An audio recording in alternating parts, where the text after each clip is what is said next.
Morning and welcome to my assembly. It's week 8 this week. I can't believe that 8 weeks have gone so quickly. But I'm really hoping that you've managed to get outside this week, maybe go for a long walk, and now that we're allowed outside to sit and have a picnic, maybe you've been out and had a picnic outside with your family. Okay, this week I've got a different story for you. It's quite a funny one, I think, and then a craft activity where we're going to learn to make an origami butterfly. Okay, so this week's story is called Wolfman, He's on the Loose, and it's written by a famous children's poet called Michael Rosen and illustrated by Chris Mould. And I'm hoping that although it's a bit scary at the start, you'll see at the end that it's a funny one really. Okay, here we go. People were running down the street screaming, "Look out! Look out! Wolfman has escaped!" The people were right. Wolfman had broken out of his cage and now he was roaring and rampaging around town. Everyone was rushing to get indoors. They were very afraid. Outside, Wolfman was ripping up paving stones. He was biting into trees and eating lamp posts. It was the most horrible thing ever. The Prime Minister said, "Send in the army." But the army sent a message back. It said, "Sorry, we can't come. We're too scared." Things looked bad. Wolfman was heading down Copper's Road. People were looking out from behind their curtains. "Please, please, please don't come near our house, Wolfman," they were thinking. But Wolfman marched on. Where was Wolfman going? To the park? No. To the swimming pool? No. The people saw that Wolfman was headed for the house where the Chief of Police lived. And the Chief of Police was in the back room, hiding behind the armchair. Wolfman marched on, nearer and nearer to the house of the Chief of Police. Stomp, stomp, stomp. The ground was shaking. "Please, please go away, Wolfman," the Chief of Police sobbed. But Wolfman didn't stop. Wolfman got to the garden gate in front of the Chief of Police's house. Wham! He kicked it over. Up the garden path. Stomp, stomp, stomp. Up to the door. "Help! Help! Help!" the Chief of Police screamed from behind the door. Wolfman bent down and looked through the letterbox. The Chief of Police looked up and saw Wolfman's eyes. "What do you want, Wolfman?" the Chief of Police called out. "Just say, what do you want?" There was a moment's silence.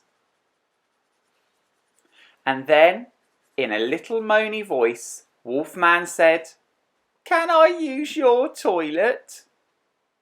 And that's the end of the story. Okay, for this week's craft activity, we're going to be making an origami butterfly. All you need is a piece of paper and a pair of scissors. Okay, so we have our piece of paper and our pair of scissors, and we're going to start as we normally do by creating a square, just by folding down this corner here in a triangle shape, and then I'm going to run my finger along the crease line. And then very carefully, I'm turning it round just so I can cut it, but take my scissors and I'm going to cut off the rectangle that's to one side. Again, if you're not too confident with a pair of scissors, ask an adult to help you with this bit. Okay, when we're finished with that, we're going to take our scissors and pop them to one side. We don't need those anymore, and we don't need the rectangle either. Okay, I'm opening my piece of paper out, and you can see here I'm just running my finger along the crease line because we're going to need that later. Now I'm going to turn it round and I'm going to fold it in half again, but we're doing it in a diamond shape, so to create a triangle. And I'm running my finger along the crease line. So now I have creases running this way and this way. And now I'm going to turn my paper over, which is really important, and I'm turning it around to face me so that it's like a square. And I'm going to fold it in half again. This time we're creating a rectangle, and I'm going to run my finger along the crease line. Okay, I'm going to open that up just so you can see. Then I'm going to turn my paper again so it's a square in front of me, and I'm going to fold it in half again. Okay, we're making a rectangle here. Remember, run your fingers very carefully along the crease lines. So when I open it up, I've now got quite a few crease lines you can see, running diagonally and then running vertically across. Okay, now comes the one fiddly bit. What I'm going to do is take my paper, place it in front of me, and you can see all the crease lines here, just making sure that they're there. I'm just going to pop it so that it sits with a point facing up to me. Looks a little bit like a snowflake. Okay, then I'm going to grab the sides and fold in to create a triangle like so. Okay, I'm just going to do that one more time for you. So there it is, with the point up, and I just grab it from the sides and push with my fingers very carefully inwards and create a triangle. Okay, now we're going to create the wings of the butterfly. So all we need to do, we're taking the very top flap here, so it's in two sections, and you can see I'm just taking the top one and I'm going to leave the bottom one alone, and I'm going to fold it, not quite into the middle, but from the point on the corner. So we're going to fold it down so that it just overlaps the edge slightly. Okay, and you can see here, there's the middle line, and there's where I folded to. Again, run your fingers along the creases. Then I'm going to repeat exactly the same thing on the other side. So we're just taking the top section, leaving the bottom one alone. We're starting from the point in the middle, and then we're folding just so that it overlaps but doesn't meet the middle. So I've got 1, 2 pieces here that I've folded over. Okay, I'm going to turn my butterfly right over, and I'm taking this piece underneath here, and I'm going to fold it down, and I'm not pushing too hard this time. And I turn my whole butterfly over, and the flap at the top there, I'm going to fold over to keep it in place.